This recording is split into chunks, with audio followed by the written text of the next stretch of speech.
You know when you meet someone for the first time, it feels totally spontaneous, right?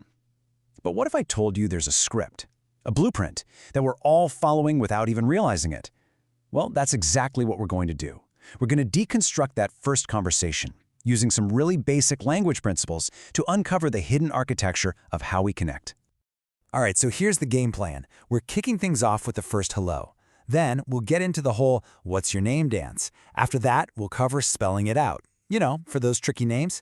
Then it's all about choosing your greeting, which is a bigger deal than you might think. And finally, we'll put it all together and see how these simple pieces build a real conversation. Let's dive in. Okay, so where does it all start? Every single relationship, every friendship, every business deal, it all kicks off with one tiny thing. That first hello. It's the absolute ground zero, the universal starting point for everything. So let me ask you this. What's the very first word you try to learn in any new language? Chances are it's hello or hi, right? And that's no coincidence. That one little word is way more than just a sound. It's literally the key that unlocks the door. It's you saying, hey, I'm open for business. Let's connect. And what's so wild is just how many ways we have to do this one simple thing. I mean, look at this. You've got everything from the super formal, almost old-fashioned, how do you do, all the way down to a really casual, what's up. They all do the same job. They open the door. But man, do they have a different vibe. We'll definitely come back to that idea because it's super important. All right, so the door's open, you've said hello. What happens next? Well, now we get to the second piece of the puzzle, figuring out who we're talking to. This is where we go from just noticing someone's there to actually, seeing them as a person. This question, what's your name? It feels so simple, but it's doing some heavy lifting. It's not just asking for a fact. It's the magic spell that starts turning a stranger into someone you know. It's a straight-up invitation to connect. And the answer is usually just as simple and powerful. My name's Tom. You're literally using the verb to be, the most basic verb of existence. You're basically saying, I exist and this is my label. It's a really fundamental statement when you think about it. This is me. And you can see here, it doesn't really matter if you say, my name's Tom or I'm Claire. The phrasing is a little different, but the job is exactly the same. You're handing over your name, your personal ID card, and you're also creating an opening, an expectation for them to do the same. Okay, but what happens when you hear the name and you're like, wait, what was that? Or it's a name you've never heard before? Well, our communication system has this amazing built-in tool for that exact situation. And it's something we learn as little kids, the alphabet.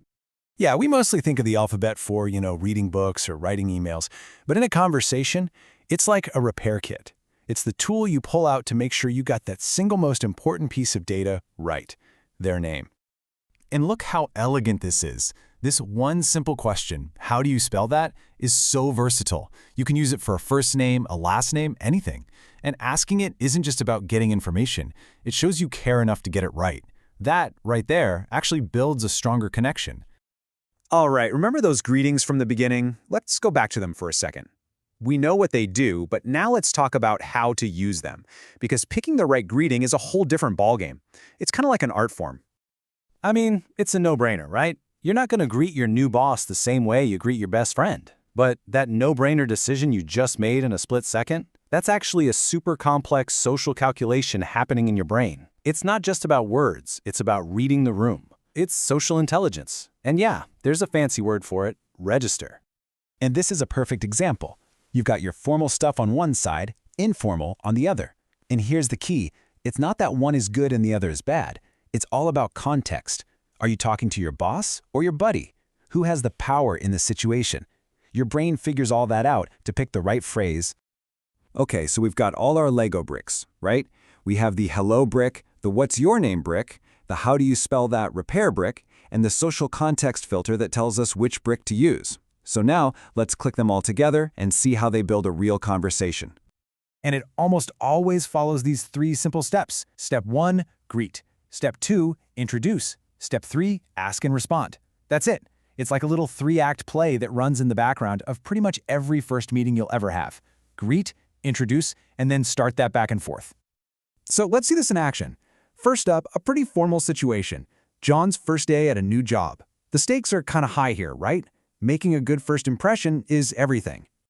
So Edward, the manager, kicks things off. Good morning. Formal greeting? Check. My name's Edward Morgan. Full name, clear and professional, check. It's nice to meet you. Polite closing, check. He's just flawlessly run the formal introduction playbook and set the tone for the whole interaction. And look at John's reply. He mirrors Edward perfectly. He picks up on the formal vibe, uses the respectful Mr. Morgan, introduces himself, and throws that nice to meet you too right back. Boom, he's passed the first test. He gets the social rules here. Okay, now let's hit rewind and run the exact same blueprint, but in a totally different world. First day of school, 2 students, same goal, make a connection, but the vibe is completely different. So Paul starts with, hello, what's your name? See that? It's the same exact structure. Greeting, then question. But it's way more stripped down. It's simple, direct, friendly. Perfect for 2 people on the same level. And Sophie's response is just perfect. Hi, my name's Sophie. She answers the question, but then she does the most important thing. She asks, and how about you? She hits the ball back over the net. That one little question is what turns this from an interview into a real conversation. It's all about reciprocity. So when you boil it all down, what have we learned? That this simple little pattern isn't just something you learn in an English class. It's the source code for human connection. It's a universal blueprint that we're all using all the time, whether we think about it or not. Think about it. These first few blocks, a simple hello, an exchange of names, they're the foundation for everything. Friendships, companies, families, every relationship you've ever had started with these same basic steps. So the real question is, now that you can see the blueprint, what are you going to build with it?